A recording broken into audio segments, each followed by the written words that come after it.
नमो तस्सै भगवतो अरहतो सम्मा सम्बुद्धस्सै। मनोपुब्बगम धम्मा मनसट्टो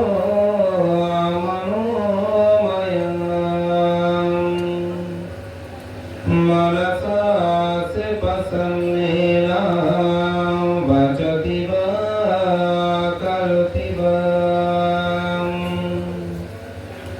ततुलं सुखमन्येति सयवायनपायिनो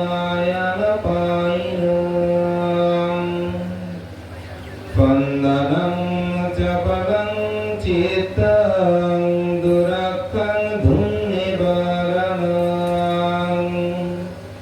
उजुं करोति निदमी उजुकारो बते जनां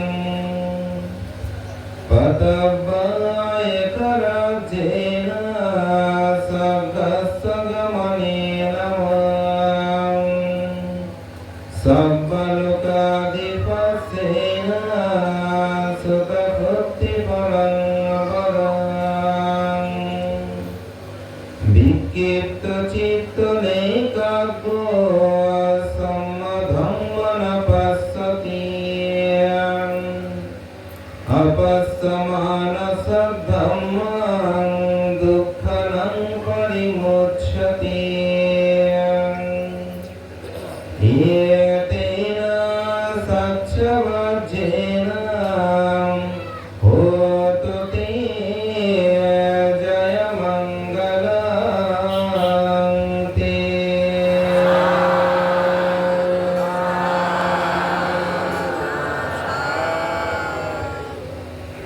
ঐতিহ্যদীর্ঘ মায়ানী বিহার কমপ্লেক্সের গৌতম বিহার কমপ্লেক্সে 9 দিন ব্যাপী অভিধর্ম পাঠ উপলক্ষে প্রতিদিনই একক সধর্ম দেশনা ও সধর্ম আলোচনা সভা বৈজ্ঞানিক অষ্টপুরস্কার সংবাদান অনুষ্ঠানের পরমারাধ্য মাননীয় সংঘ প্রধান সভাপতি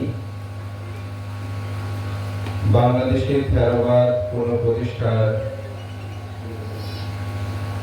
একমাত্র সংগঠন বাংলাদেশ সংঘরাজ বিজ্ঞ মহাসভার সুযোগ্য ভারপ্রাপ্ত সভাপতি বরেণ্য সাংঘিক ব্যক্তিত্ব আমার পরম কল্যাণ মিত্র পরম শ্রদ্ধেয় সধর্মবারিধি ভদন্ত প্রিয়ানন্দ মহাতের মহোদয়, এই অনুষ্ঠানের অন্যতম আয়োজক মাইনি গৌতম বিহার কমপ্লেক্সের অন্যতম রূপকার অধ্যক্ষ সংঘরাজ বিজ্ঞ মহামণ্ডলের সুযোগ্য সভাপতি বরেণ্য সাংঘিক ব্যক্তিত্ব, যিনি বহু প্রতিষ্ঠানের প্রতিষ্ঠাতা, বিশেষ করে চট্টগ্রাম মহানগরীতে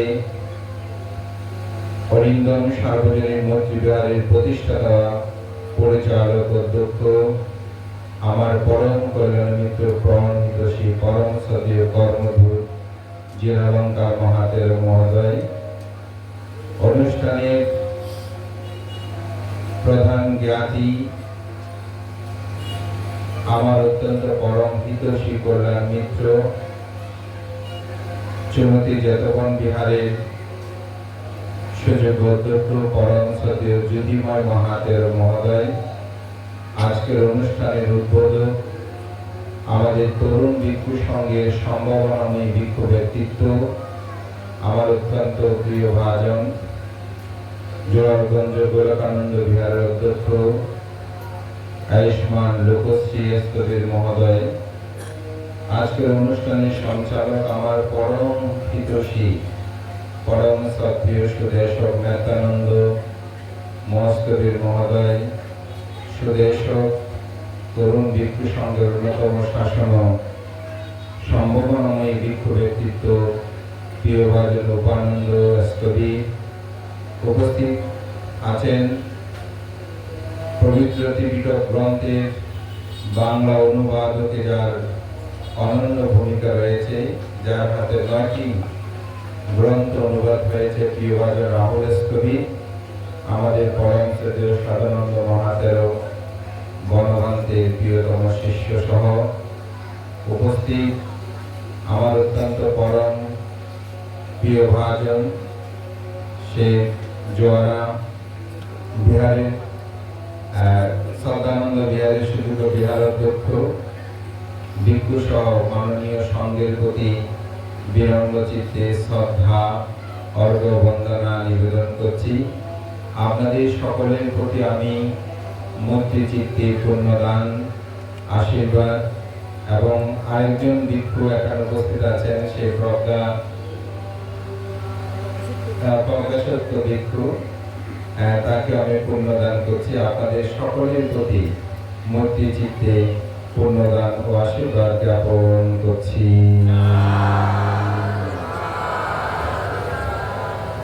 আমি অত্যন্ত দুঃখ প্রকাশ করছি, আসলে আমার নির্দিষ্ট ধর্ম দেশনার সময় ছিল 29 তারিখ।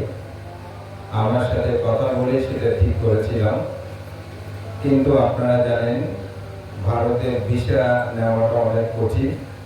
এটা অনেক আগে নেওয়ার কথা ছিল, সেটা নিতে দেরি হওয়াতে আমার ভারতে যাওয়াটাও দেরি হলো। সাথে বুদ্ধ গয়া সহ চিকিৎসা সংক্রান্ত বিষয়গুলো শেষ করেই আসলে আমি উপস্থিত হয়েছি 31 তারিখ, এবং আমি আসতে পারছি না এই বিষয়টা অবশ্যই আগে যোগাযোগ করেছি। এই পরিবর্তনটা আসলে একটা অনুষ্ঠানের অনেক সমস্যা সৃষ্টি করে, আমি সেটা জানি।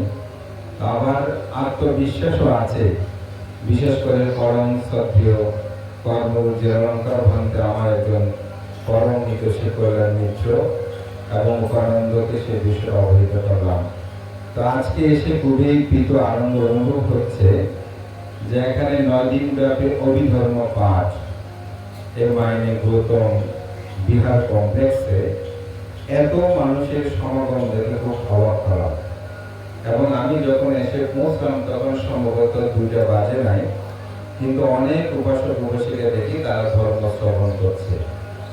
তো ভগবান তথাগত বুদ্ধের ধর্ম দর্শনের চূল্য বর্গে একটা কথা আছে, 7টি কারণে পৃথিবীতে সব ধর্মের অন্তর্ধান হবে। তার মধ্যে প্রথম কারণ হচ্ছে মানুষ যখন ধর্ম শ্রবণে অনীহা প্রকাশ করবে তখন সব ধর্মের অন্তর্ধান শুরু হবে।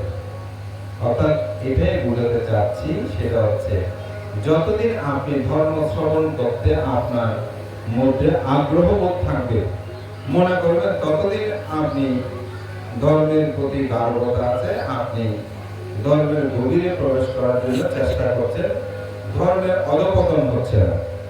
কিন্তু আপনার কাছে যখন ধর্ম শ্রবণে অনীহা আসবে, শুনে কি হবে এই চিন্তা করবে, মনে করবেন সেদিন থেকে আপনার পতন শুরু হয়েছে। তো মায়ের নিবাসে আমি মনে করি আপনাদের মধ্যে ধর্মের পতন শুরু হয়নি, আপনাদের মধ্যে ধর্মের বীজ রূপিত হচ্ছে। ধর্ম শ্রবণের প্রতি আপনাদের অসীম আগ্রহ, এটিকে অবশ্যই প্রশংসনীয়। তো আজকে আমার বিষয়টা নির্ধারিত সমত ও বিদর্শন ভাবনার তাৎপর্য। বৌদ্ধ ধর্ম দর্শনে এই বিষয়টা হচ্ছে আসলে মূল বিষয়। এই সাউন্ডটা আগে ঠিক ছিল, আপনি এটা পরে চেঞ্জ করেছেন। ধর্মপ্রাণ প্রিয় উপাসক উপাসিকা বৃন্দ, এই বিষয়টা আসলে খুবই গুরুত্ববহ। তবে সমত বিদর্শন কেন করব এটা একটু আমাদের জানা দরকার। এই বিদর্শন ভাবনাটা, সমত ভাবনাটা কেন করব তার একটা কারণ আছে না? আপনারা কেন এখানে এসেছেন, একটা কারণ নিয়ে এসেছেন। সমত বিদর্শন কেন করব, কেন এই আচরণটা করব, এই কারণটা আমাদেরকে বের করতে হবে। বুদ্ধের ধর্মকে বলা হচ্ছে চাতুশস্য বিনিমুক্ত ধর্ম বিননাত্তি। হে ভিক্ষুগণ, চতুরার্য সত্য ব্যতীত বুদ্ধ ধর্মে অন্য কোনো ধর্ম বিদ্যমান নাই, পৃথিবীতে অন্য কোনো ধর্ম বিদ্যমান নাই। তো চতুরার্য সত্যটা কি? প্রথম হচ্ছে দুঃখ আর্য সত্য। দুঃখ আর্য সত্য কি? এটা আমরা সবাই জানি। জন্ম দুঃখ, জরা দুঃখ, ব্যাধি দুঃখ, মরণ দুঃখ, অপ্রিয় সংযোগ দুঃখ, প্রিয় বিয়োগ দুঃখ, স্থিতবস্তু অলাভ দুঃখতা, যাহা চায় তাহা না পাওয়া দুঃখ, সংক্ষেপে পঞ্চ উপাদান স্কন্ধ দুঃখ। আজকে আমার দেশনাটা একটু মনচুরা হয়ে শুনলে আর বুঝতে পারবেন না। মানে আমার প্রতিটি কথায় মনে স্মৃতি সহকারে আপনাদেরকে ধারণ করতে হবে, তাহলে আমার কথাগুলো আপনাদের কাছে মধুময় মনে হবে। আর যদি কোনো কোনো অন্য জায়গায় চিন্তা করে মাঝখানে ঢুকতে চান, আমার দেশনা শুনতে পারবেন না।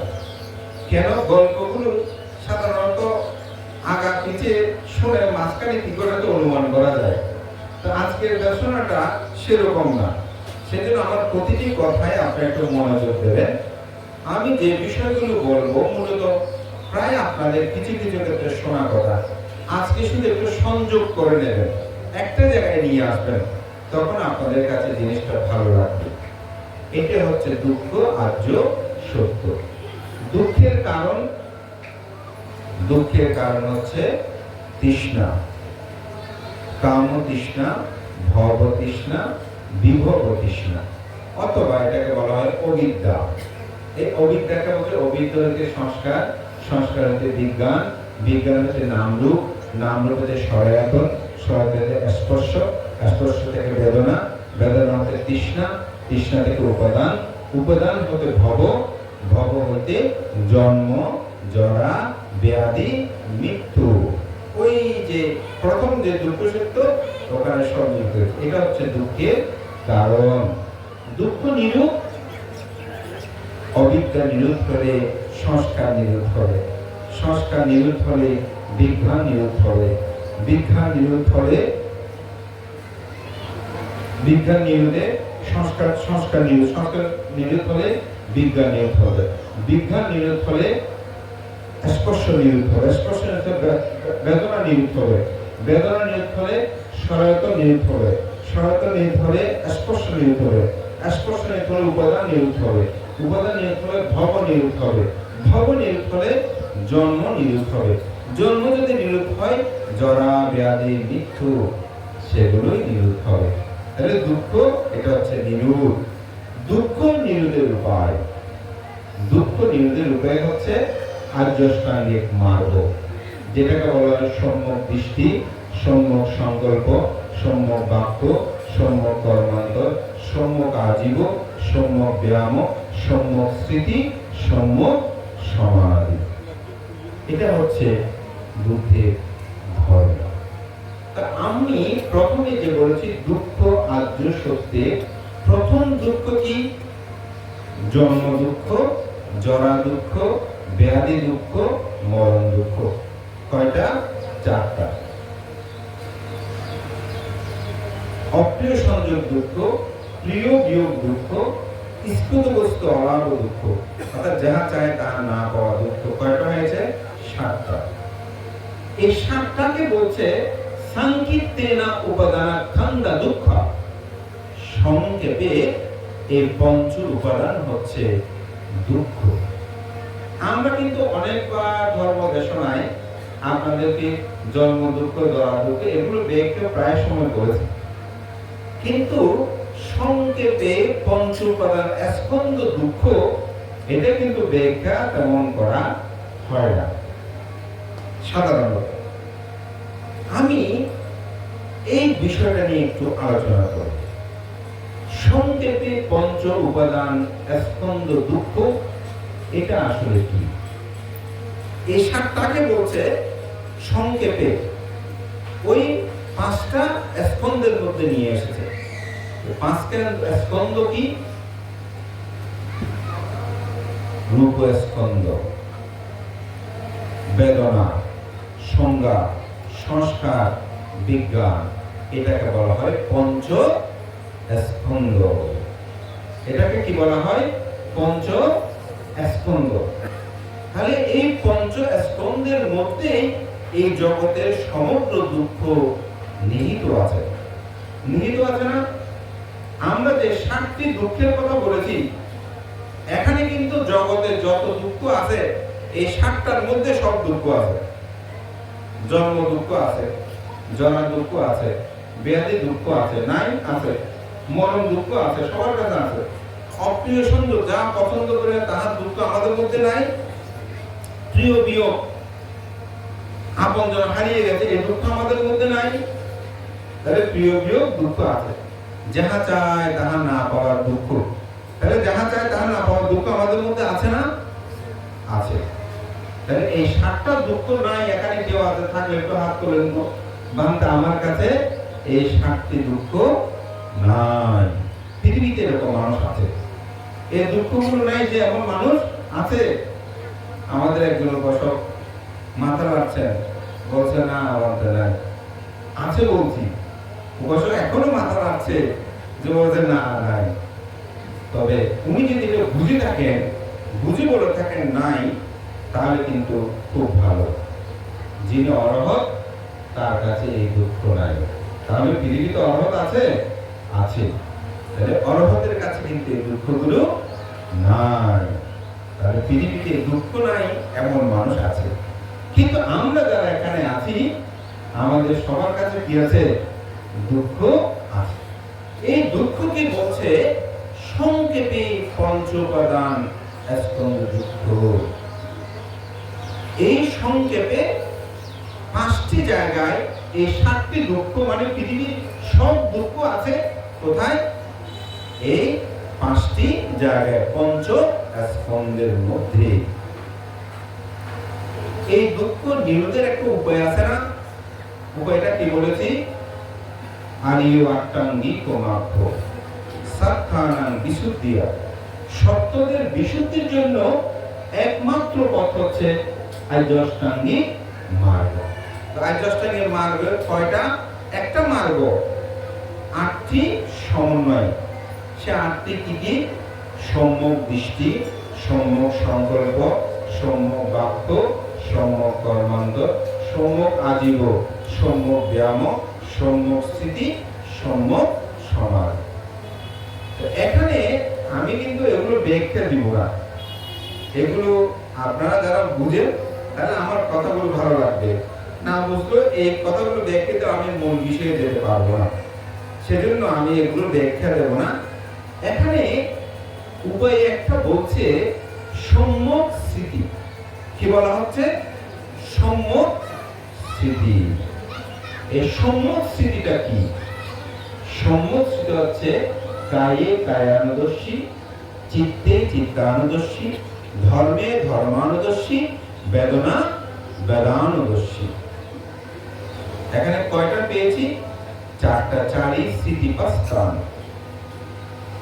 এখন এই 8টি দুঃখকে এই 4টি স্থিতিপ্রস্থান দিয়ে এটাকে ভাসতে শুরু করব। কি করতে শুরু করব? ভাসতে শুরু করব। কড়াইয়ের মধ্যে দিয়ে এটাকে আমরা ভাসবো, আগুন দেব নিচে, তারপর ভাসতে শুরু করব। এটা যখন এই 8টি দুঃখকে আমি এই 4টি কি দিয়ে? স্মৃতিপ্রস্থান দিয়ে এটিকে আমাদের নিরূপ করতে হবে। এই জন্য বলা হচ্ছে ওই 5টি উপাদান, পঞ্চ উপাদান স্কন্ধ দুঃখ। এই উপাদানটা যে দুঃখ, এটাকে জানতে হবে কিসের মাধ্যমে? স্মৃতির মাধ্যমে। এটাকে বলা হয় 4ই স্থিতিপ্রস্থান। এই 4ই স্থিতিপ্রস্থান সম্পর্কে বুদ্ধ সাতিপাট্টান সূত্রে বিস্তারিত ব্যাখ্যা দিয়েছেন। যেহেতু আমার বিষয়টা সাতিপাট্টান সূত্র নয়, তবে আমার কথাগুলো অনেকটা সাতিপাট্টান সূত্র থেকে, ত্রিপিটক থেকে আমি ব্যাখ্যা করব। তাহলে আমাদের দুঃখ শুধু জন্মজরা দুঃখ এখন আমরা যাব না। আমরা যে দুঃখটা ভাবছি সেটা হচ্ছে পঞ্চ উপাদান স্কন্ধ দুঃখ। তাহলে যাকে আমি আগুনের মধ্যে ভাসতে শুরু করব, সেই বিষয়টা জানতে হবে না? এখন আমরা কি সেটা জানি? এখন না জানলে আমার সমস্যা, অর্থাৎ সময়টা সেখানে দিতে হবে সমগ্র বিদর্শনে যাওয়ার আগে। তবে আমি একটু বলি, প্রথম হচ্ছে কি রূপ। রূপ স্কন্ধ।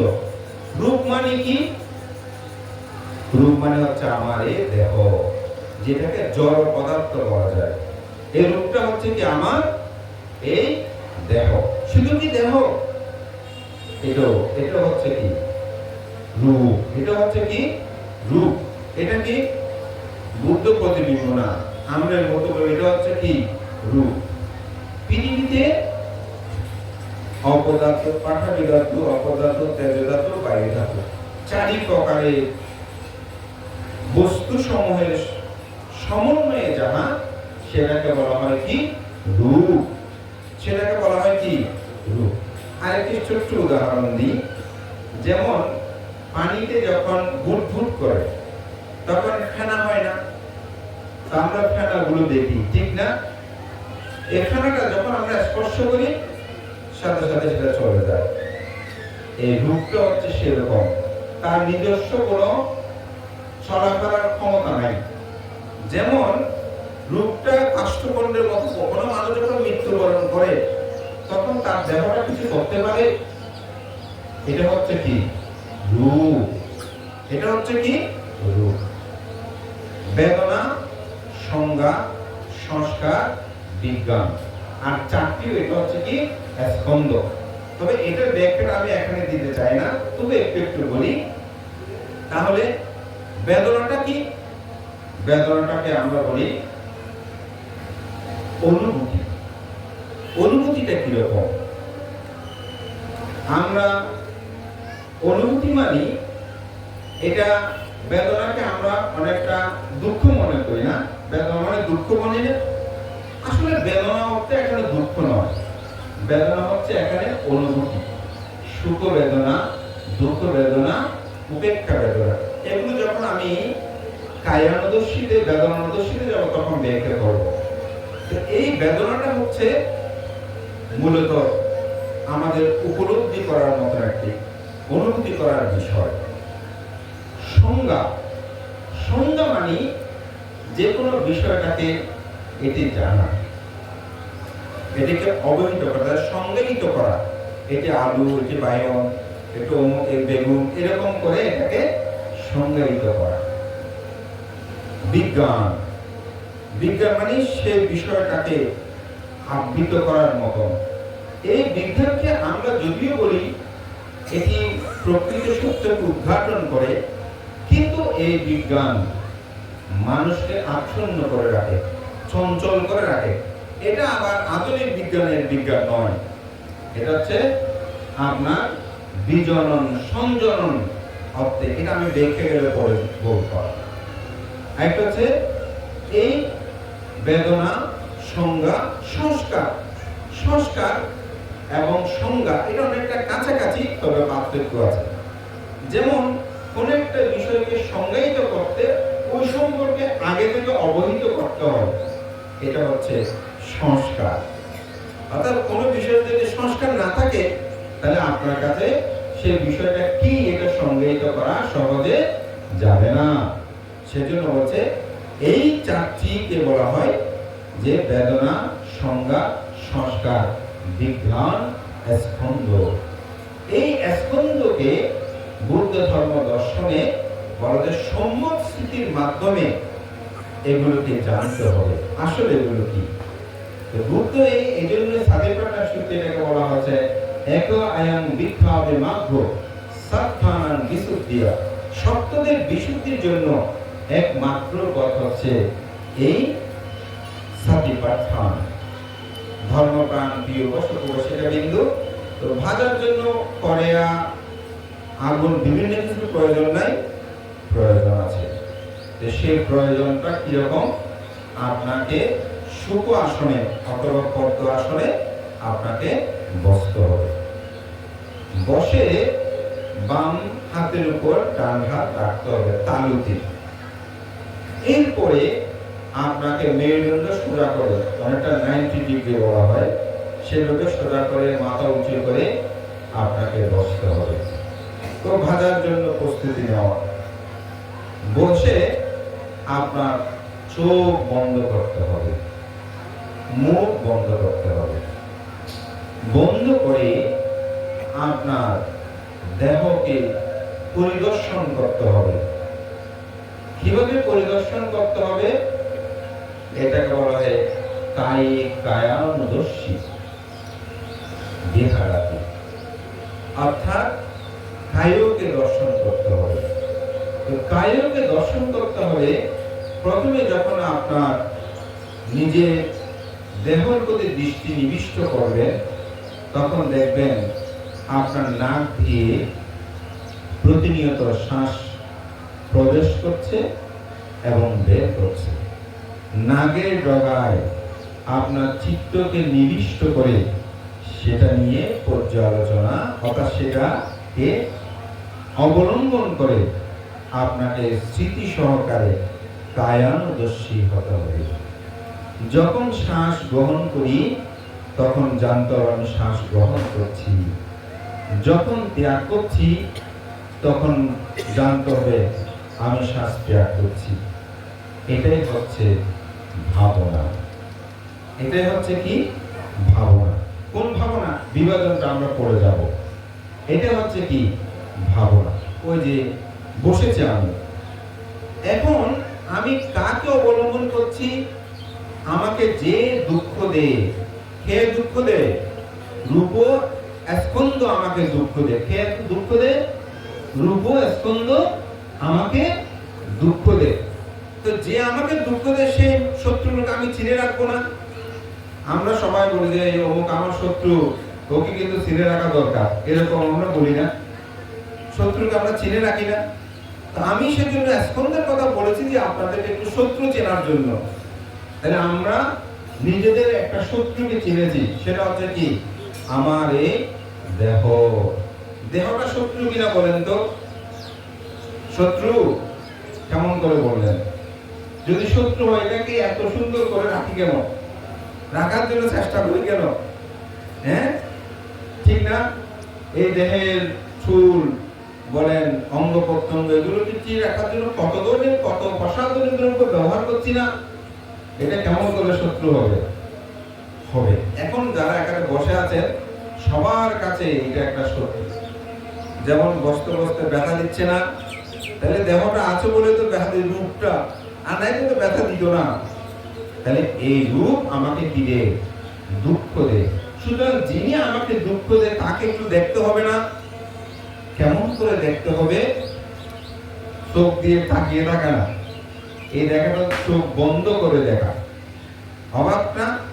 চোখ খুলে মানুষে দেখতে বলে, কিন্তু আমি বলছি যে চোখটা বন্ধ করে দেখতে হবে। কাকে দেখতে হবে? নিজেকেই দেখতে হবে। আপনার কি কখনো শ্বাস প্রশ্বাসটা কেমন করে প্রবেশ করে কেমন করে বের হয়, কখনো কি আপনারা সেটি দেখেছেন? আমি এক মৃত্যু পদযাত্রী উপাসককে দেখতে গিয়েছিলাম। ওনার সন্তান এসে আমাকে নিয়ে গেছে, বলতে পারতো আমার বাবা খুব অসুস্থ, যে কোনো সময় মৃত্যুবরণ করতে পারে, আপনি যদি গিয়ে একটু সূত্রপাঠ করেন। আমি গেলাম। আমি দেখলাম যে একটা শ্বাস নিতে ফেলতে মনে হচ্ছে যে 1 মিনিটের বেশি লাগতেছে। আমি সূত্রপাঠ করে চলে আসলাম।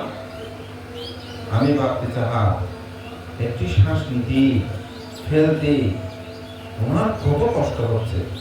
আমি আসার কিছুক্ষণ পরেই আসলে বয়োবৃদ্ধ উপাসক উনি মৃত্যুবরণ করেছেন। আমি এই শ্বাস প্রশ্বাসটা নিতে যে কত কষ্ট সেদিন আমি উপলব্ধি করেছি। আমরা কি কখনো সেটা দেখেছি? আমাদের শ্বাস প্রশ্বাসগুলো নিতে কেমন হয়? এই রূপটাকে যখন আপনি অবলোকন করবেন তখন দেখবেন এই রূপের মধ্যে কি আছে। শ্বাস প্রশ্বাস নিতে এটি কেমন, এটিকে দেখা। এটিকে যখন আপনি দেখবেন শ্বাস প্রশ্বাস, এটি দেখতে দেখতে দেখবেন আপনার শরীরে এখানে চক্ষু, কর্ণ, নাসিকা, জিহ্বা, ত্বক, আমি বহু বেঁকে যাব না, এই কয়েকটাতে যাই। আমরা চোখ দিয়ে কি বের হয়? ময়লা আবর্জনা না? সকালে যখন ঘুম থেকে উঠে কেমন কান দিয়ে কিরকম বের হয়, নাক দিয়ে কিরকম বের হয়, মুখ দিয়ে কিরকম বের হয়, এই ত্বক দিয়ে যদি একদিন স্নান না করি, এটি কত দুর্গন্ধময় না? এটিকে পর্যালোচনা করে দেখা, এটাকে পর্যালোচনা করে দেখা। তো দেখাটা হচ্ছে 3 প্রকার। দেখাটা কয় প্রকার? 3 প্রকার। একটা হচ্ছে সংযোজন, একটা হচ্ছে বিয়োজনন, আর একটা হচ্ছে প্রজনন। সংযোজন কি? একটা উদাহরণ দিয়ে বলি। একটা ছোট বাচ্চা একটা পয়সা দিল, কয়েন। সে পাওয়ার পর বলছে আমি 1 টাকা দিয়েছি, ওই টাকাটা দাদুকে দিল।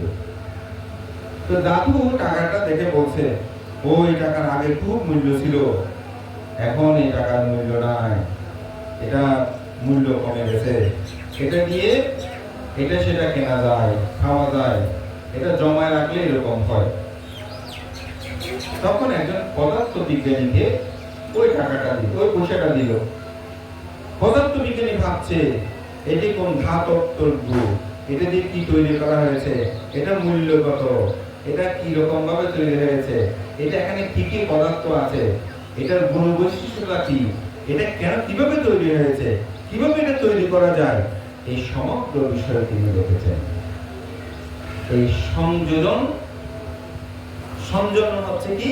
ওই ছোট বাচ্চা, সে অর্থাৎ ছেলেটা, এটা সে শুধু জানতে পেরেছে কি এটা একটা 1 টাকার কয়েন, অতটুকু জেনেছে।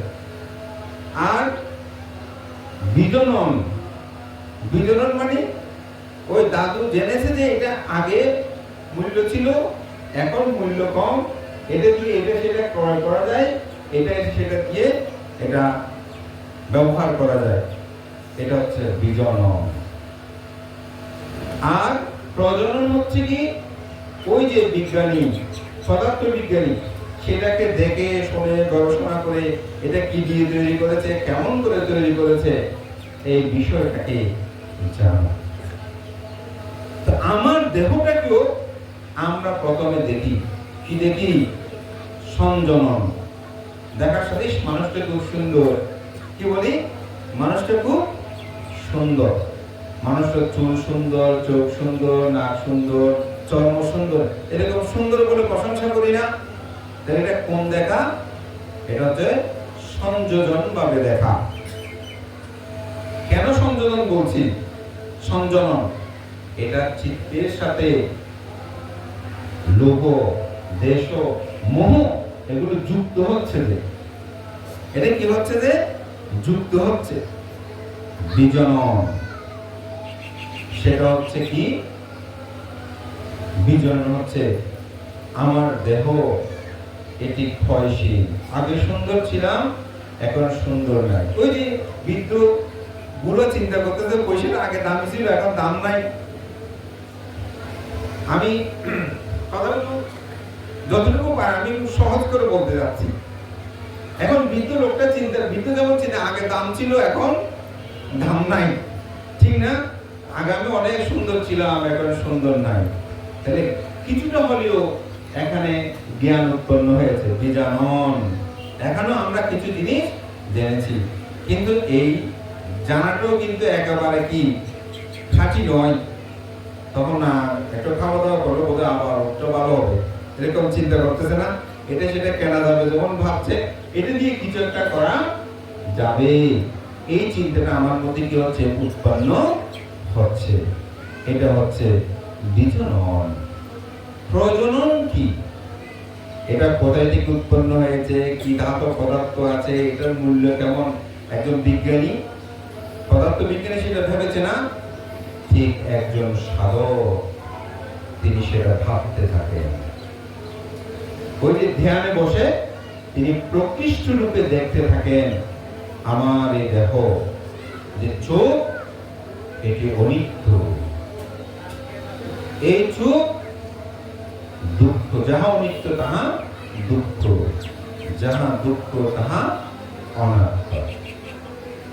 এই অনাত্মাটাই হচ্ছে মূলত বিদর্শন। আর আমি যেটা স্বাভাবিকভাবে জানছি, এই চক্ষু কি দুর্গন্ধযুক্ত, এই কান দিয়ে দুর্গন্ধ বের হয়, এই দেহটা দুর্গন্ধ, এটা হচ্ছে সমত। কতটা সমত বিদর্শন আশা করি বুঝতে পেরেছে। সমতটা হচ্ছে কি, আমার দেহটা এটা ময়লা যুক্ত, এটা ময়লা ময়লা ময়লা, এটা আমি জানলাম, এটা হচ্ছে কি সমত। কিন্তু আমার এই দেহ অনিত্য জেনেছি, যে দুঃখটাও জেনেছি, দেহ দুঃখ জেনেছি, কিন্তু অনাত্মা মানে হচ্ছে লোকোত্তর জ্ঞান। এটাকে বলা হয় প্রজ্ঞা। এই জন্য হচ্ছে প্রজানন। প্রজানন মানে কি, প্রকৃষ্ট রূপে জানা, এটাই হচ্ছে বিদর্শন। তো সমত বিদর্শন উভয়ই কিন্তু গুরুত্বপূর্ণ। বান্দে কেন উভয়ই গুরুত্বপূর্ণ? কারণ আপনার মধ্যে যদি বিজানন না আসে, তাহলে কিন্তু প্রজনন আসবে না।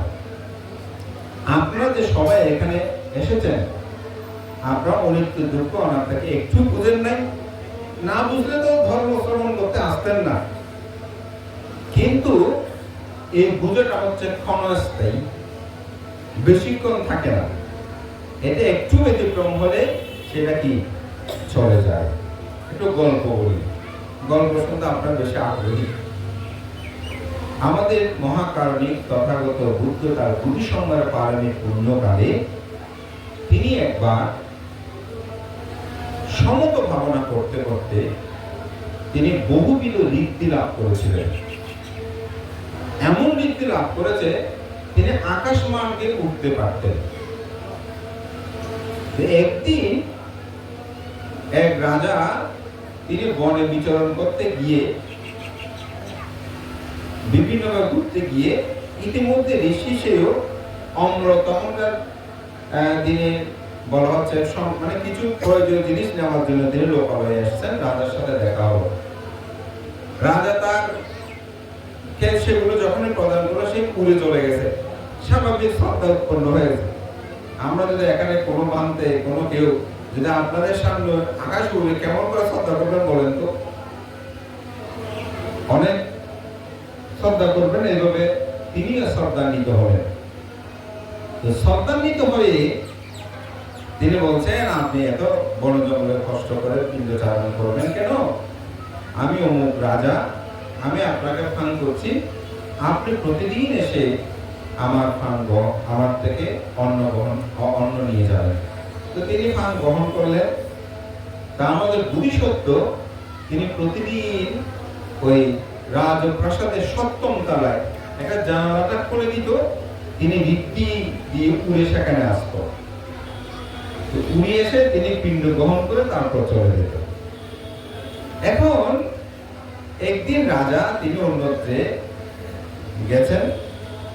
তো রানীকে যাওয়ার পূর্বে বলেছেন, আমি একদিনের সপ্তাহকাল আমি আসবো না, তুমি সপ্তাহকাল পর্যন্ত আমার সেই যিনি ঋষি বা আমার যে গুরু, তাকে তুমি যথাযথভাবে অন্ন আদি প্রদান করিবে। তো রানীও খুব শ্রদ্ধা করত। ঠিক এই জানালাটা খোলা থাকতো, আসার সময় একটা ঘন্টার ধ্বনি ছিল, মানে উনি ঢুকলে ঘন্টাটা বেজে উঠতো। অনেক সময় অনেকগুলো ঘর আছে না, রুমে ঢুকার সময় একটা শব্দ করে, কিছু শব্দ করে উঠে। উনিও যখনই ঢুকতো তখনই ঘন্টার ধ্বনিটা বেজে উঠতো, সেভাবে তিনি প্রবেশ করতেন। এখন একদিন রানী স্নানাদি কর্ম সম্পাদন করে তিনি কাপড় পরিধান করে নেন। তো বিছানায় এভাবে শুয়ে আছে, গুরু জায়গায় বসানোটা একটু দূরে আছে, উনি কাপড়টা বুকে দিয়ে শুয়ে পড়েছেন, কিন্তু কাপড়টা পরিধান করেন। ওখানেই হঠাৎ ওনার ঘুম ধরে যায়, মানে ঘুম আসে। এখন যখনই গুরু প্রবেশ করছে, চিনিস করে মানে তিনটে শব্দ হলো, তিনি দ্রুত উঠে তাড়াতাড়ি গেছে, কিন্তু যে কাপড় পরিধান করে সেটা তার মনে ছিল না। তার বস্ত্রহীন অবস্থায় ঋষি সেটা দেখলেন। দেখে ঋষি রানীর প্রতি আকর্ষিত হয়ে পড়লেন এই রূপ লাবণ্যটা দেখে। তখন তিনি কোনো ক্রমে বসেছেন, কিন্তু তার শরীর কাঁপতে শুরু করেছে। রানী দ্রুত ভিতরে ঢুকে কাপড় পরিধান করে এসে ঋষিকে পরিবেশন করলো, ঋষিকে যা দেওয়ার খাদ্যদ্রব্য পরিবেশন করলো। কিন্তু খাবার কোনো ক্রমে খেয়েছে, কিন্তু তার শরীর কাঁপতে কাঁপতে তিনি খেতে পারছে না। তখন বিদায় দিল, কিন্তু তিনি আর উঠতে পারে না। আগে যে রীতিমতো ঘুরে চলে যেতে পারত, সেটা কিন্তু এখন আর পাচ্ছে না।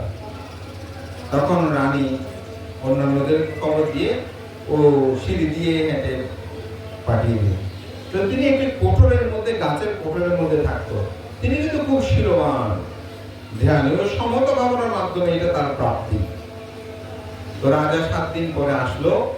এসে ওই আসার সময় ঋষি যেখানে থাকেন সেখানে গিয়ে বন্দনা নিবেদন, কিন্তু দেখে যে তার চেহারা মুখমণ্ডল কেমন জানি হয়ে গেছে। এসে রানীকে জিজ্ঞাসা করলো, রানী, আমার যে ঋষি যাকে আমি তো শ্রদ্ধা করতাম, আমার গুরু, উনি কি এখন আসে না? বলে যে না, উনি তো আসে না। কেন? উদ্যোপন তো ঘটনাটা বলল। তো রাজা সেটা বুঝতে পারলেন ঘটনাটি। তখন রাজা পরের দিন তিনি গিয়ে ওই কোটরের মধ্যে গিয়ে, গাছের বড় একটা কোটর ওখানে থাকতো, গিয়ে বলছে, গুরু আপনার কি হয়েছে? বলছে না, আমার কিছু হয়নি। অনেক আপত্তি বিনতি করলো, গুরু আসলে কি চায়, কি হয়েছে? বলছে, গুরু আপনার জন্য আমি এই রাজত্ব দিয়ে দিতে পারি, আপনার জন্য আমাকে দিয়ে দিতে পারি, আমার স্ত্রী পুত্র সব আপনাকে দিয়ে দিতে পারি, আপনি কি চান সেটা বলেন। একটু সুযোগ পেয়েছে। এখন রাজা বলতেও তিনি খুব ভয় পাচ্ছেন। শেষে বললেন যে আমি অনেক আপত্তি বিনতি করে আমি আপনার স্ত্রীকে বিয়ে করতে চাই। রানী তো অদ্যপন্ত রাজা সেটা বুঝতে পেরেছে।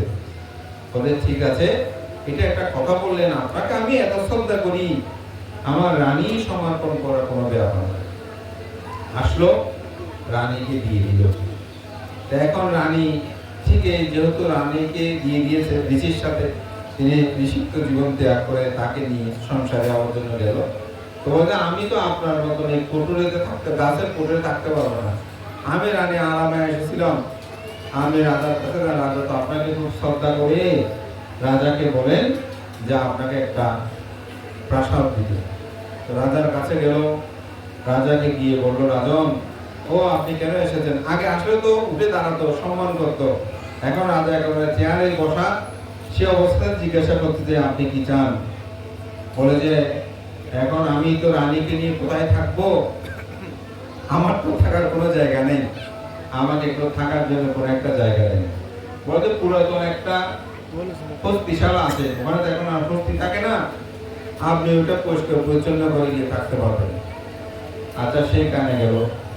যাওয়ার পরে সেখানে গিয়ে দেখলো পুরনো হাতির মলগুলো সেখানে আছে, পায়খানার মল। তো এগুলো পরিষ্কার করতে হলে কোদাল লাগবে, তারপর মাথায় পাক যেগুলো এরকম জিনিসপত্র লাগবে। তো রানী বলতেছে, এগুলো কোথায় পাবো? আপনাকে তো রাজা ভালোবাসে, রাজার কাছে যা। তো রাজার কাছে গেল, রাজাকে কি বলছে, রাজন আমি আবার এসেছি, ওখানে তো সব প্রস্তুতের মানে এগুলো পরিষ্কার, কোদাল এইসব জিনিসপত্র লাগবে। বলে ঠিক আছে, এগুলো দাও। কণ্ঠস্বরে শ্রদ্ধা নাই আগের মতন, সব পরিবর্তন। এগুলো কোনো কোনো কষ্ট নিষ্ঠ করে পরিষ্কার পরিচ্ছন্ন করলো। তো বলতে রান্না বান্না করতে হবে, আমি কি খাবো? বলতে এখানে তো হান্ডি ডেস্কি চুল্লো কিছু নাই। বলে আপনার রাজা তো খুব ভালোবাসে, রাজার কাছে যান।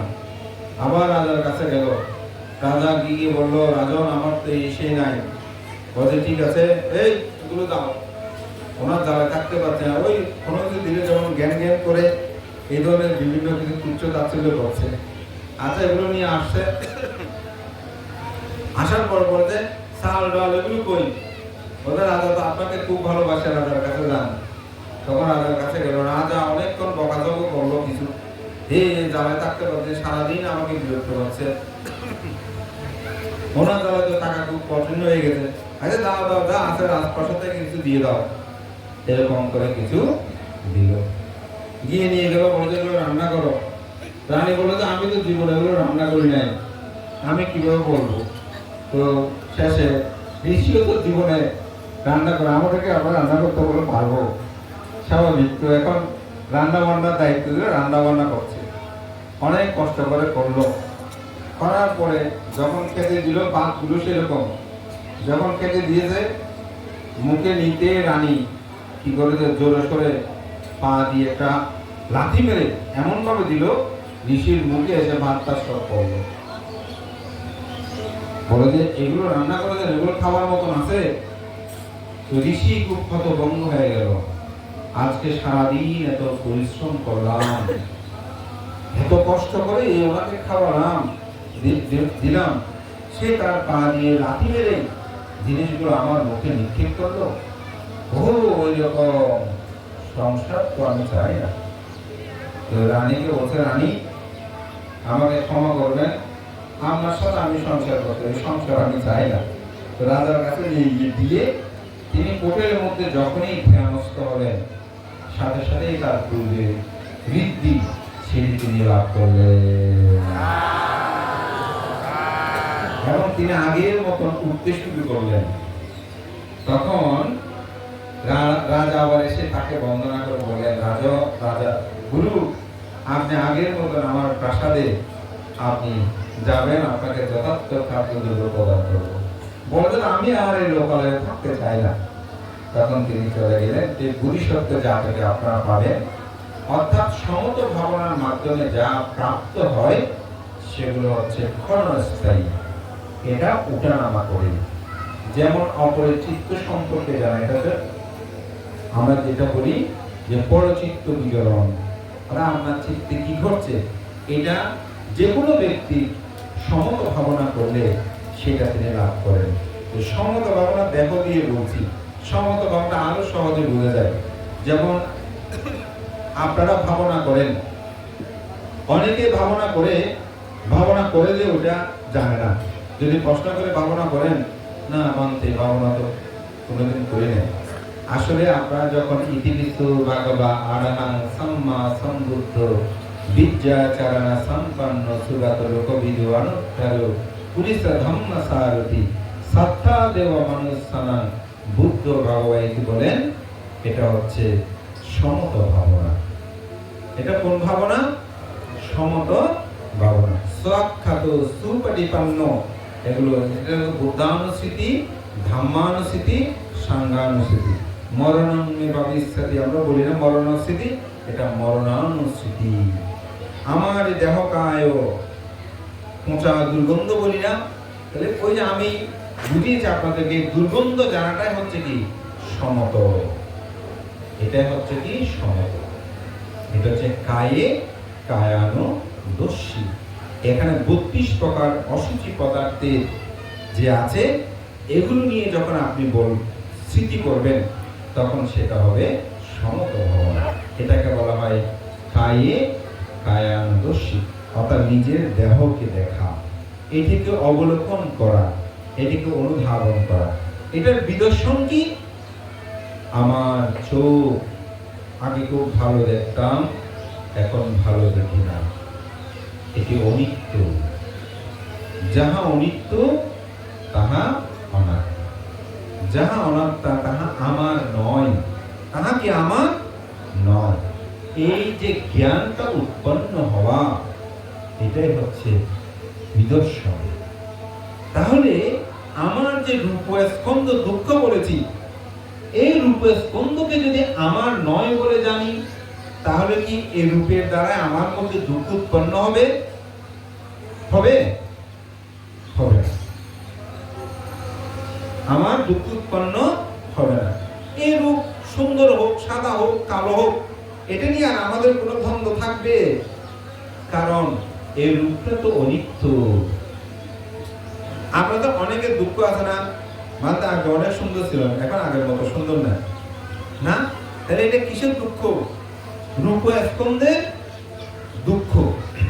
এখন আপনি কায় অনুদর্শন করে বুঝতে পারলেন যে এই রূপটা হচ্ছে অনিত্য, দুঃখ, অনাত্মা, অর্থাৎ এই রূপ আমার নয়, এটা অনিত্য, এরকম হবে। তাহলে এই জ্ঞানটা যদি আপনার মধ্যে থাকে তাহলে রূপ নিয়ে আপনার মধ্যে কোনো দুঃখ আসবে? আমাকে একজনে বলতে বানতে আপনার চুল তো সব পড়ে যাচ্ছে, বাজারে একটা এরকম ওষুধ আছে, এটা দিলে আপনার চুল ঠিক থাকবে, চুল সব পেকে গেছে।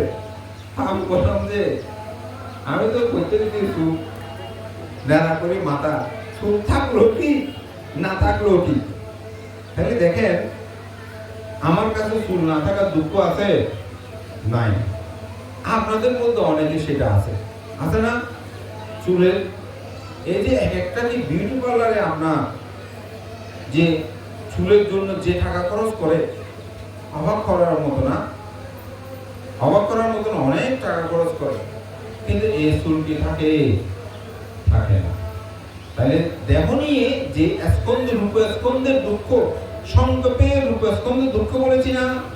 তাহলে এই দুঃখটা যখন আমি কায়ানুদর্শী হয়ে দেখলাম, আসলে এই দুঃখ আমার মধ্যে আর থাকছে না, যেহেতু রূপটা আমার নয়।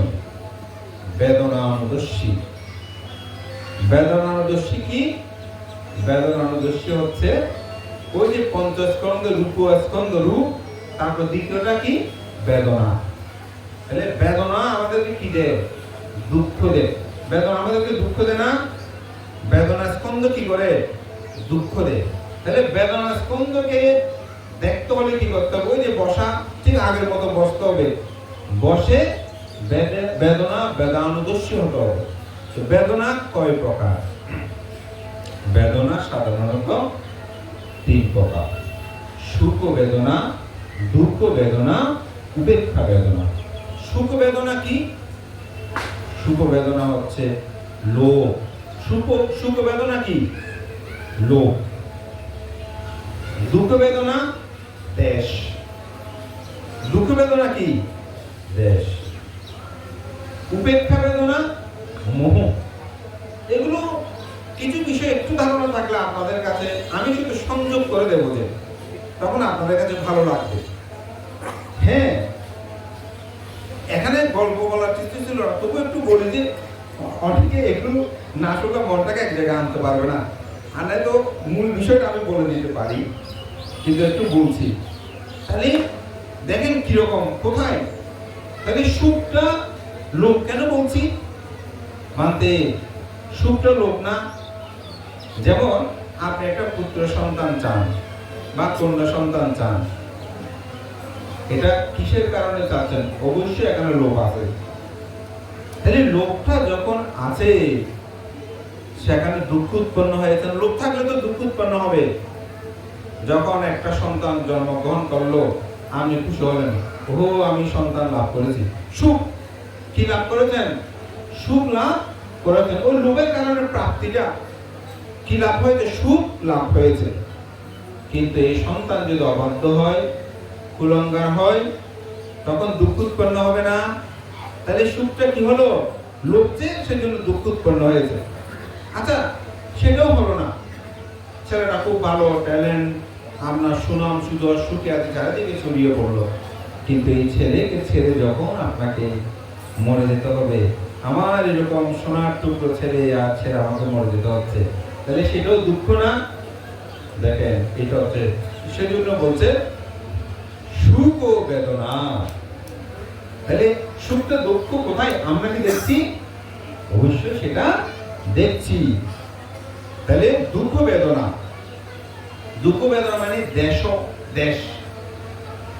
একজন মানুষ আমাকে বড় কথা বলেছে, আমার মধ্যে কি উৎপন্ন হয়েছে? দুঃখ উৎপন্ন হয়েছে না? কেন উৎপন্ন হয়েছে? তিনি কেন আমাকে কথা বললেন? আমি কি তার চেয়ে কম? কি উৎপন্ন হয়েছে? দেশ উৎপন্ন হয়েছে। আমিও পাল্টা তাকে আরেকটা বলবো। এটাই হচ্ছে বেদনা। এটা কি? কিসের কারণে উৎপন্ন হচ্ছে? এটা দেশের কারণে।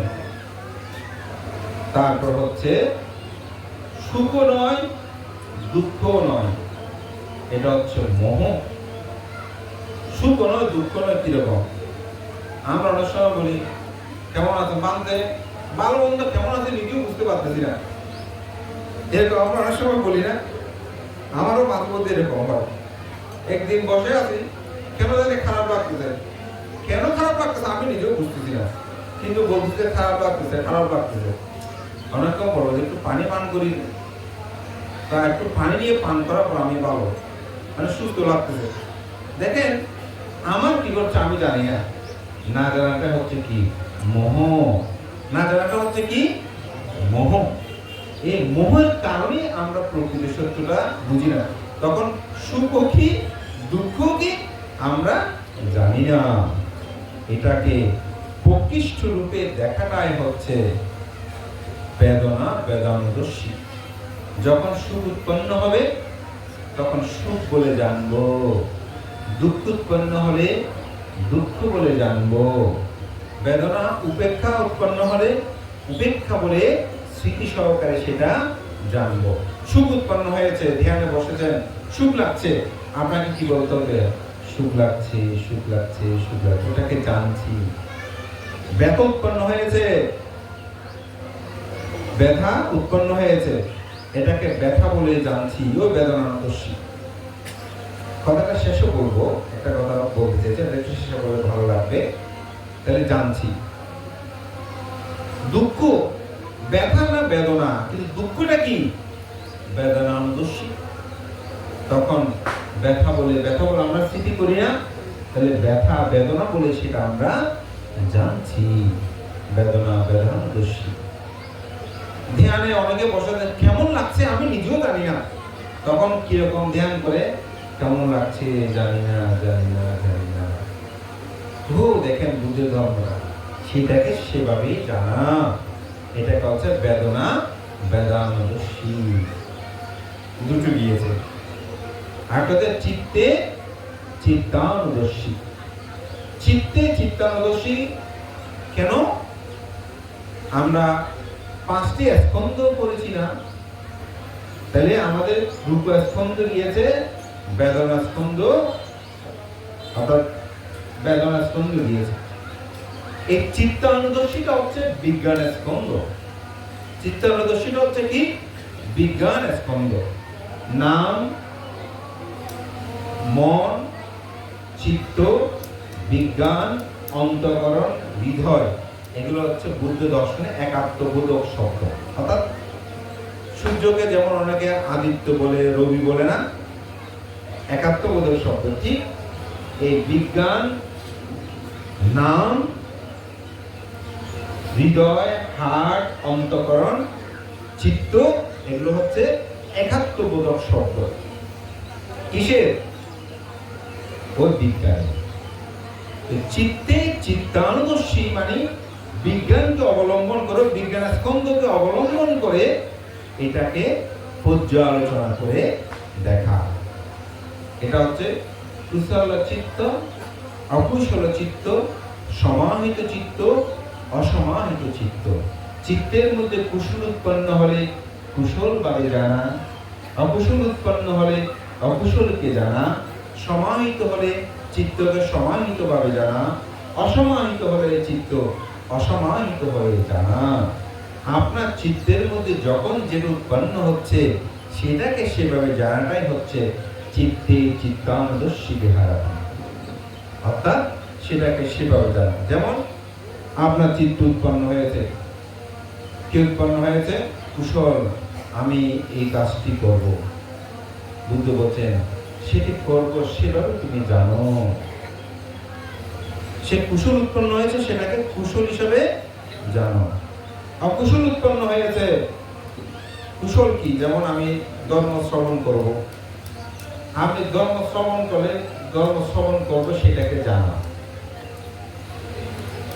অকুশল আমি প্রাণী হত্যা করব, সে আমি প্রাণী হত্যা করবো সেটাকে সেভাবে জানা, সেটাকে সেভাবে জানা। আমি এইরূপ ভাবে কুশল অকুশল সমাহিত অসমাহিত চিত্ত যখন যেটা উৎপন্ন হয়েছে চিত্তটাকে সে সম্পর্কে সেভাবে অবহিত হওয়া, এটা হচ্ছে চিত্তে চিত্তানুদর্শী। তাহলে ওই বিজ্ঞান স্কন্ধ মন কি করে, মন কেমন কেমন করে, এই বিষয়টাকে আমি জানবো। কি দিয়ে? প্রকৃষ্ট রূপে যখন জানবো তখন বিদর্শন, আর যখন এটাকে আমি বিজনন বা সংযোজন ভাবে জানবো না। চিত্তে এটা এমন হয়, যদি আমি দান করি আমার অনেক পুণ্য হবে, এই চেতনা করে যদি আপনি দান করেন এটা হবে সমত। একটু বুঝানোর জন্য বলছি। আমাদের অনেক এই জন্য বিদর্শন সাধক বলে দান করার দরকার নেই, এরকম বলে না। এটা নিয়ে অনেক আলোচনা সমালোচনা হয়। আসলে এটা বলার একটা বিশেষ কারণ আছে, তবে আমি দান করতে বারণ করবো না, এই সাবজেক্ট আরেকটা। তবে ওই সমত ভাবনার জন্য বলছি। অর্থাৎ দানেরও ক্ষয় আছে। দানের কি আছে? ক্ষয় আছে। তাহলে কুশলের ক্ষয় আছে, সেজন্য এটা অস্থায়ী। এটা প্রয়োজন জীবনে, কিন্তু এটা অস্থায়ী। এই জন্য এটা কুশল। অকুশল পাপ করেছেন, প্রাণী হত্যা করেছেন, প্রাণী হত্যা কি অস্থায়ী? এটাও কর্মফল ভোগ করে তো শেষ হবে, তাহলে এটাও কি অস্থায়ী। সমাহিত চিত্ত, অসমাহিত চিত্ত। চিত্ত সমাধিস্থ হয়েছে, একাগ্র, অসমাহিত হয়েছে। এই সমাহিত চিত্তটা আবার লোকোত্তরের একটা বিষয় আছে, আমি এত জায়গায় যাবো না। এটা একটু মানে বেশি গেলে সব এলোমেলো হয়ে যাবে। আমি যেটা বুঝাচ্ছি অতটুকুতে আমি থাকি। সেটা হচ্ছে, তাহলে এটা হচ্ছে কি কুশল, এটাও অনিত্য। কুশলটা কি অনিত্য, অর্থাৎ এই অস্থায়ী, এটাও অস্থায়ী, এটা স্থায়ী নয়। আপনি দান করেছেন, দানের ফল যখন ভোগ হয়ে যাবে আবার পাবেন নাকি? পাবেন না। তাহলে এটা কি অস্থায়ী। তাহলে কুশল চিত্ত কি অনিত্য। যাহা অনিত্য তাহা দুঃখ, যাহা দুঃখ তাহা অনাত্মা, মানে আমার নয়। তাহলে বিজ্ঞান কি আমার? না। তাহলে বিজ্ঞান যখন আমার নয় বলবো, তখন তো ও চিত্তে যেটা বলে সেটা করা যাবে না। এই চিত্তের তো আমি দাস। সুতরাং ওই যে আপনি চিত্তে চিত্তানুদর্শী যখন হবেন, এটাই হচ্ছে আপনার জীবনের ওই বিজ্ঞানের স্কন্ধকে নিরোধ করা। এটা আমার নয়, এটাই হচ্ছে বুদ্ধের শিক্ষা। এরপর হচ্ছে 4 নম্বর, ধর্মে ধর্মানুদর্শী। ধর্মে ধর্মানুদর্শী কি? আমাদের চিত্ত জগতে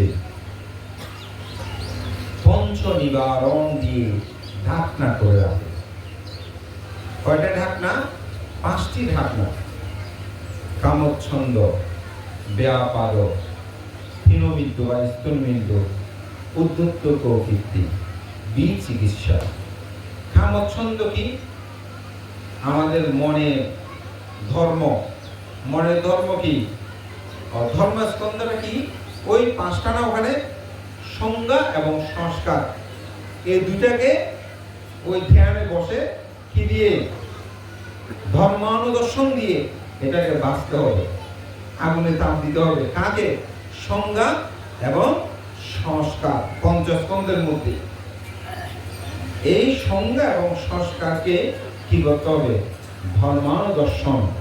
এই ধর্মানুদর্শনে আমরা 5টি ঢাকনা পাই। কয়টি ঢাকনা? 5টি ঢাকনা। প্রথম ঢাকনা হচ্ছে কি? কামচ্ছন্দ। কামচ্ছন্দ মানে কি? কামচ্ছন্দ তো পৃথিবীতে যত ভোগ্য বস্তু আছে সেগুলো চাওয়া। এটা চাই, সেটা চাই, এমন করতে চাই, ওটা করতে চাই, বাড়ি চাই, ঘর চাই, স্ত্রী চাই, পুত্র চাই, কন্যা চাই। এই ইচ্ছেগুলো আমাদেরকে জাগ্রত করে না? কামচ্ছন্দ, কামনা, ইচ্ছা, এগুলো কি করে? ঢাকনা দিয়ে রাখে। তো সাধক যখন ধ্যানে বসে, তখন তাকে আরতির রতি তৃষ্ণা বলে না। রতি আরতির তৃষ্ণা মার এসেছে। আসলে এই মেয়েগুলো বুদ্ধের কাছে এসেছে, চোখ তো বন্ধ দিল। আরতি তৃষ্ণা বুদ্ধের সামনে নাচানাচি করলে বুদ্ধ কিভাবে দেখেছেন? আমাদের আধুনিক ছেলেমেয়েগুলো প্রশ্ন করে না, মানব বুদ্ধ তো ধ্যানে বসে চোখ বন্ধ করে। আরতি রতি তৃষ্ণা এগুলো দেবপুত্র মার দেবকন্যা এসেছিল, তো ওনাদেরকে বুদ্ধ কিভাবে দেখেছেন? আসলে চোখ খুলে দেখেন না। এটা হচ্ছে ধর্মানুদর্শন। ধর্মানুদর্শন তখন কামচ্ছন্দটা উৎপন্ন হয়। এই কামচ্ছন্দের মধ্যে এরকম রতি আরতি তৃষ্ণা আপনাকে জাগ্রত করে, সেগুলোর প্রতি আকর্ষিত করে, তখন সাধক সেটাকে জানেন এটা অনিত্য, দুঃখ, অনাত্মা, এটা আমার নয়। যেমন এই অট্টালিকা, বিল্ডিং, এগুলো আমাদের, বলেন তো, আমার মনে দাবি করছি যে কিন্তু এগুলো আমার নয়, এগুলো চাচ্ছি কিন্তু এটা আমার কাছে বিদ্যমান থাকে না। এটাই কামচ্ছন্দ, ব্যাপাদ, অর্থাৎ এগুলো ত্যাগ। ব্যাপাদ মানে হিংসা। দেশ, আমাদের মধ্যে দেশ উৎপন্ন হয় না? তো সাধক যখন ধ্যানে বসে অনেক সময় ব্যথা উৎপন্ন হয়েছে, এগুলো যারা একটু ধ্যান করে তাদের এই এত ব্যথা ব্যথা ব্যথা ব্যথা করতে দীর্ঘক্ষণ ব্যথার মধ্যে একটা দেশ উৎপন্ন হয় না? এটা বাহ্যিক না, এটা কেন চিত্তের মধ্যে উৎপন্ন হয়। ব্যথাকে ব্যথা বা সেটাকে সেভাবে, যাতে হিংসা উৎপন্ন না হয়। হিংসা উৎপন্ন হলে আপনাকে ঢাকনা দিয়ে রেখেছে, হিংসা বলে তো আপনি জয় হতে পারবেন না। সেই ব্যাপার হিংসা। হীনমিদ্যা বা স্থূলমিদ্যা, অলসতা। ধ্যানে বসেছি, ধ্যান করতে করতে কিছুক্ষণ অলসতা চলে আসছে, তোদের একটু ঘুমাইনি, অমনি সমনি, তখন তিনি আর প্রকৃত লক্ষ্যে পৌঁছতে পারে না। এটা যখন উৎপন্ন হয়, সাধক আমার ঘুম এসেছে, ঘুম এসেছে, ঘুম এসেছে, সেটাকে তিনি সেভাবে জানেন। উদ্যত প্রকৃত, চিত্ত চঞ্চল।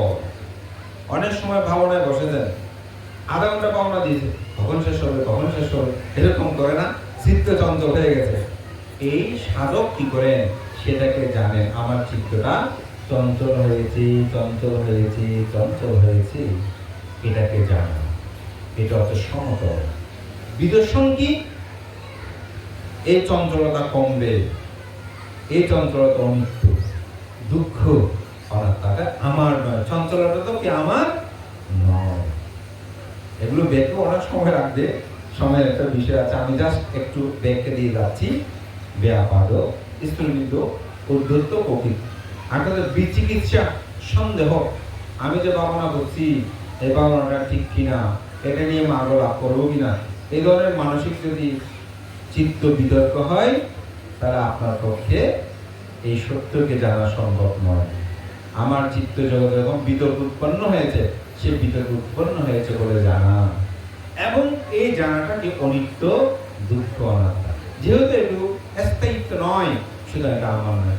এই অনিত্য, দুঃখ, অনাত্মা জ্ঞানে ওই পঞ্চোপাদান স্কন্ধকে যখন চারি স্মৃতি পাস্তান ধারা, চারি ইজ্জাপদ, চারি ইজ্জাপদ, আমি শুধু একটা ইজ্জাপদ আপনাদেরকে বলেছি, সেটা হচ্ছে বসাটা। আপনি দাঁড়িয়ে থেকেও এই চারি ইজ্জাপদে চারি স্মৃতি পাস্তান করতে পারেন। তাহলে কয়টা গেছে? দুটা। শুয়ে থেকেও আপনি এই চারি স্মৃতি পাস্তান করতে পারেন, তাহলে কয়টা? তিনটা।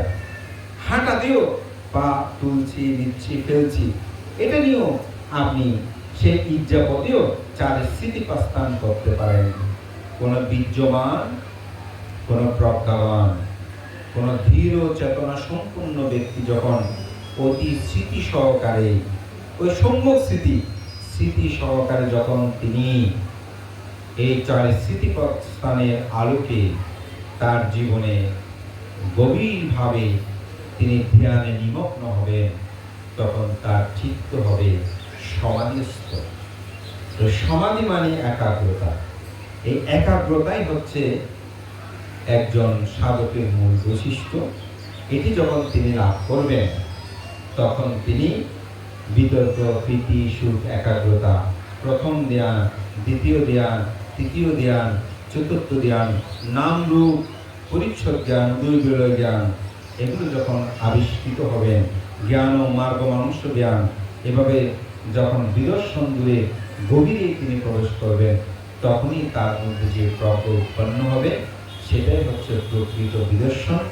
সেই দর্শনে ভগবান তথাগত বুদ্ধের ধর্ম দর্শনের যে বিমুক্তি, তিনি সেই বিমুক্তি সুখ নির্বাণ লাভ করবেন। বুদ্ধ ধর্ম দর্শনে এই জন্য সমত এবং বিদর্শন উভয়ের গুরুত্ব রয়েছে। কারণ বুদ্ধ যদি গুরুত্ব না থাকতো, তাহলে তথাগত বুদ্ধ মহাসাতিপাট্টান সূত্রে তিনি সমত বিদর্শন উভয়ের কথা তথাগত বুদ্ধ বলতেন না। তাই আমি কয়েকটা গাথা বাসন্তে, তার মধ্যে একটি হচ্ছে মনপুব্বা গামা ধাম্মা মনসেচ্চ মনমায়া মানাসা সে পাসান্নেনা বাচাতি বা কারতিবা তাতুনাং সুগমান্নেতি ছায়াবায়া পানীয়। বুদ্ধ বলেন, মন হচ্ছে ধর্ম সময়ের পুরোগামী, মন হচ্ছে প্রধান। ভালো মনে, কুশল মনে কোনো চিন্তা বা কাজ করলে ছায়া নিয়ে সুতার অনুগামী হয়। তাই মনকে শুদ্ধ রাখার জন্য এই সমত বিদর্শন ভাবনার প্রয়োজনীয়তা আছে। এটা অতীব গুরুত্ববহ। এবং বুদ্ধ বলছেন, ফান্দারাং চাপলাং চিত্তাং দুরক্ষাং দুর্নিবারণাং উজুং কারোতি মেধাবী উজুকারো বাতে জানা। বুদ্ধ বলছেন, আমাদের চিত্তটাকে চঞ্চল, চপল, প্রতিনিয়ত ধাপমান। তো আপনি যখন সমত করবেন তখন চিত্তটা একাগ্র হবে। ওই চঞ্চল চিত্ত, একাগ্রতা সেটা লাভ করবে। কারণ একাগ্র না হলে বিক্ষিপ্ত চিত্ত নেই একাগ্র। সাম্মা ধম্মা না পাশ্চাতি আপස්සমানা সাদ্দাম্মা দুঃখানাং পারিমুচ্ছাতি। বুদ্ধ বলছেন, যাদের চিত্ত বিক্ষিপ্ত তারা সদ্ধর্ম সম্মুখ রূপে দেখতে পায় না, সদ্ধর্ম অদর্শন হেতু তারা দুঃখ থেকে মুক্তি লাভ করতে পারে না। তাহলে সমতের প্রয়োজন আছে, প্রয়োজন আছে। সর্বশেষ যে গাথা পাথব্যাকারা জেনা সাক্কাস্তা গামানে নেওয়া সাব্বা লোকাদি পাস্তেনা সুতাপত্তি ফলদ্বারম। এখানে বুদ্ধ বলছেন, এই পৃথিবী একা যিনি করেন শাসন, পুণ্য বলে স্বর্গলোকে করেন গমন, যদিও বা তিলকের অধীশ্বর হয় শ্রোতাপত্তি ফলসম হবে না ফল। অর্থাৎ আপনি সমত করে বহু পুণ্য অর্জন করেছেন, আপনি স্বর্গে যেতে পারেন, আপনি ব্রহ্মলোকে যেতে পারেন, কিন্তু শ্রোতাপত্তি সম কোনদিনও হবে না। অর্থাৎ সমত ভাবনার চেয়েও শ্রেষ্ঠতর হচ্ছে বিদর্শন ভাবনা। তাই সমত ভাবনায় পরে থাকলে হবে না, বিদর্শনে নিজেকে নিবিষ্ট করতে হবে। তা আসলে আজকে আমার যে বিষয়টা, এই বিষয়টা যারা ভাবনায় বসে ওই সময় দেখাশোনা করতে পারলে বেশি ভালো হয়। তবুও আমি মনে করি আমরা কি শুধু আজীবন এ দানশীল ভাবনা এই কথাগুলো শুধু বলবো, মাঝে মধ্যে এই কথাগুলো নিয়ে আমরা যদি আলোচনা করি এরকম অন্তর্ভুক্তি সময় পেলে আমার মনে হয় আমরা কিছু বিষয় জানতে পারবো। যখন আপনারা বই পড়বেন তখন দেখবেন আমার কথাগুলো যখন মিলে যাবে, আপনার কাছে মনে হবে আমি যেন এখানে সে বুদ্ধের অমিত সুধা পেয়েছি। আমি শ্রদ্ধেয় আমাদের জীবনকার ভান থেকে অশেষ কৃতজ্ঞতা জানাই, এবং সাথে আমাদের মেত্তানন্দ ভান্তে এবং প্রিয়বাজন উপানন্দ যারা এই আয়োজনের সাথে সম্পৃক্ত, আমাকে এই বিষয়টা নির্ধারণ করাতে সত্যিকার অর্থে আমি অনেকদিন পর একটু পঠন পাঠন করলাম। এবং আমি মনে করি আমাদের মাঝে মধ্যে এই ধরনের বিষয়ভিত্তিক আলোচনাগুলো আমাদের নিজেদেরকেও সমৃদ্ধ করে। তো সর্বশেষ এই কথাটাই বলবো, এই কায়ানুস্থিতি, বেদানুস্থিতি, চিত্তানুস্থিতি, ধর্মানুস্থিতি, এই সব কিন্তু একটা স্থিতি যদি আপনি শুরু করেন ওই চারটা একসাথে হয়ে যায়। একটা শুরু করবেন ও তিনটে একসাথে হয়ে যাবে।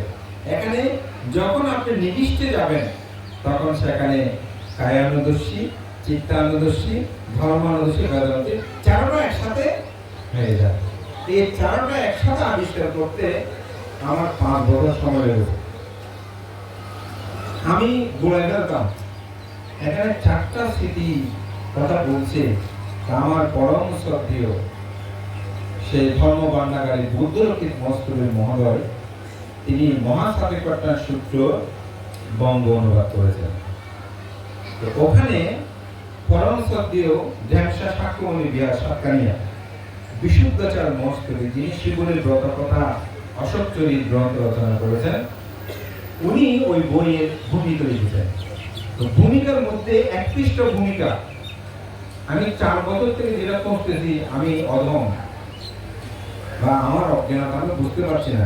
ওটা যখন আমি পড়লাম, ভান্তে এত সুন্দর করে বুঝিয়ে দিয়েছেন, তুমি অর্থাৎ কায়ানুদর্শী হলে সেখানে বেদানুদর্শী, চিত্তানুদর্শী, ধর্মানুদর্শী চারটা একসাথে প্রয়োগ হয়। আপনি যখন বেদানুদর্শী হবেন তখন অপর তিনটেও একসাথে হয়ে যায়। আপনি যখন চিত্তানুদর্শী হবেন অপর তিনটে একসাথে হয়ে যায়। আপনি যখন ধর্মানুদর্শী হবেন তখন অপচাপা, এই চারি স্মৃতি প্রস্থান একসাথে একজন সাধক ওই পঞ্চস্কন্ধকে ধৌত করেন। কি করেন?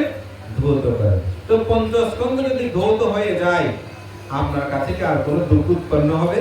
কারণ আমাদের দুঃখের মূল তো হচ্ছে পঞ্চ স্কন্ধ।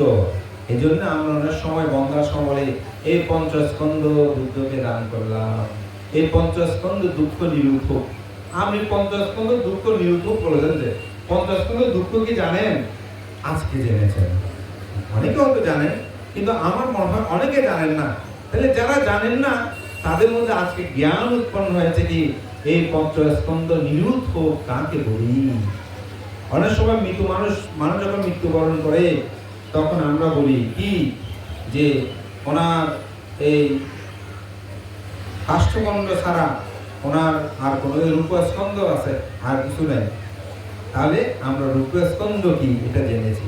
এই নাম রূপটা বলছি না, এই রূপটা হচ্ছে একটা চারিভূত ধাতু, আর নামটা হচ্ছে বেদনা, সংজ্ঞা, সংস্কার, বিজ্ঞান। একজন আমাকে প্রশ্ন করতে, ভান্তে গাছের তো প্রাণ আছে, গাছের প্রাণ আছে না? তো তাহলে গাছের সাথে মানুষের পার্থক্য কি? কেউ কি বলতে পারবেন? গাছের সাথে মানুষের পার্থক্য একটা জায়গা। গাছের বেদনা, সংজ্ঞা, সংস্কার, বিজ্ঞান নাই। প্রাণ থাকলে সেজন্য প্রাণী হওয়া যায় না। বুদ্ধের ধর্মটা অসাধারণ একটি ধর্ম, যেখানে দর্শন আছে।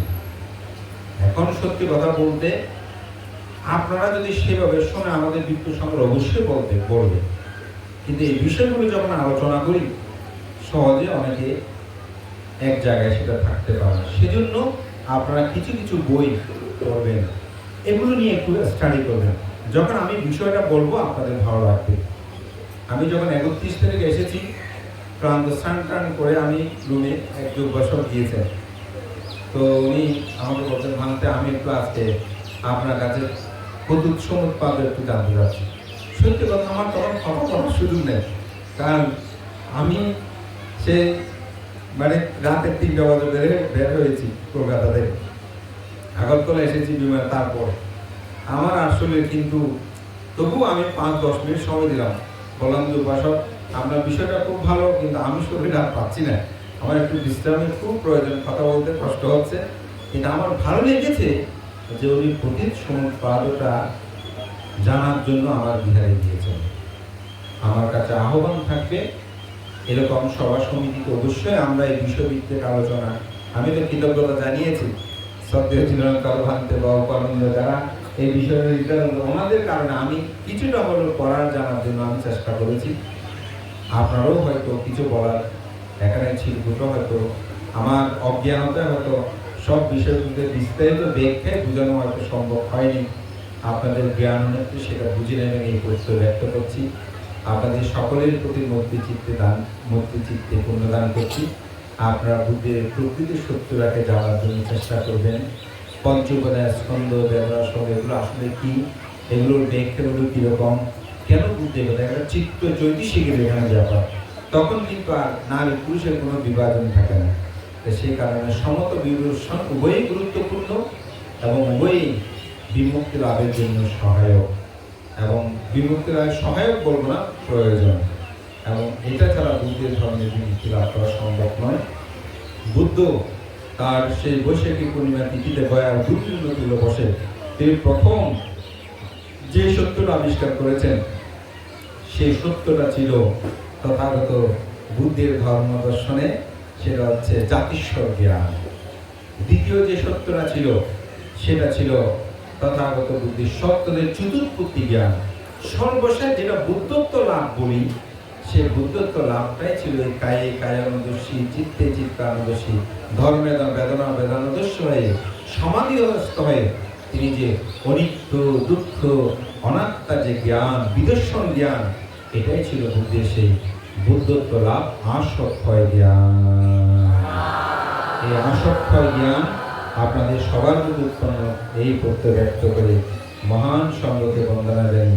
আমাদের শ্রদ্ধেয় ভান্তে এবং গ্রামবাসী সকলের সর্বত্র প্রচেষ্টায় এই যে 9 দিন ব্যাপী অভিধর্ম পাঠ, এই অভিধর্ম পাঠ সফল হোক এবং আপনারা যেভাবে আজকে এখানে বসে দীর্ঘক্ষণ বুদ্ধ ধর্ম দর্শনের অত্যন্ত গুরুত্বপূর্ণ এই চিত্ত জ্যোতিষিকের আমি বলবো বিষয়গুলো আপনারা যে এত ধৈর্য ধরে শ্রবণ করেছেন, আমি জানি না বুঝে শ্রবণ করেছেন নাকি আমি বুঝতে পারিনি।